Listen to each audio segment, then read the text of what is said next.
हे आपण पाण्याचे तापमान मोजतोय, म्हणजे आता किती अंश सेल्सिअस पाण्याचे तापमान हे आपल्याला तापमापीच्या सहाय्याने समजतं. आपण घरी वगैरे पाणी गरम करतो, ते जर हात त्याच्यामध्ये टाकलं तर दोन गोष्टीच्या भीती असते. एक तर काय असते, आपला हात भाजण्याची शक्यता असते, किंवा ते पाणी किती गरम आहे ते आपल्याला समजत नाही. एक्झॅक्ट तापमान किती पाण्याचे आहे ते आपल्याला समजत नाही.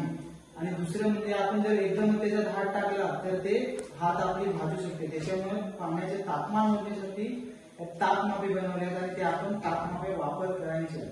असं तुम्ही करू शकता की पाण्यात हात टाकून आपल्याला किती पाणी गरम पाहिजे ते आपण बघू शकतो की हा इतकं पाणी मला गरम पाहिजे, बस झालं. पण नेमकं ते पाणी किती गरम आहे ते आपल्याला समजत नाही. म्हणजे हाताने पाणी मोजल्याने आपल्याला अचूकता असते त्याच्यामध्ये, म्हणजे खरोखर नेमकं तापमान आपल्याला समजत नाही. आता हे झालं आपण तापमापीच्या सहाय्याने पाण्याचे तापमान मोजलं. आता आपल्याला पाण्याचं उत्कलन काढणं आहे. म्हणजे काय, उत्कलन काढायचं आहे. म्हणजे पाणी काय होतंय, काय होतंय, पाणी काय होतंय, लक्ष द्या.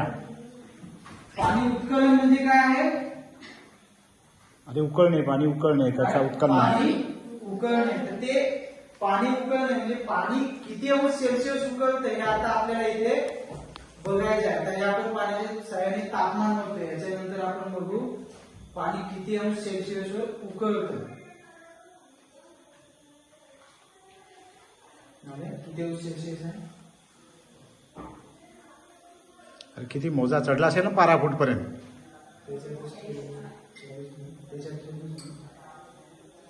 किती चढला पारा,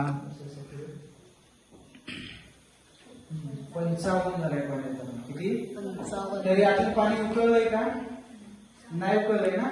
55 अंश सेल्सिअस पाण्याचं तापमान झालं तरी सुद्धा अजून उकळलेलं नाही. आता ते आपण बघू किती अंश तेवढं उकळतं. किती डिग्री सेल्सिअसला पाणी उकळतंय, है ना. आता 55 डिग्री सेल्सिअस झाले ना.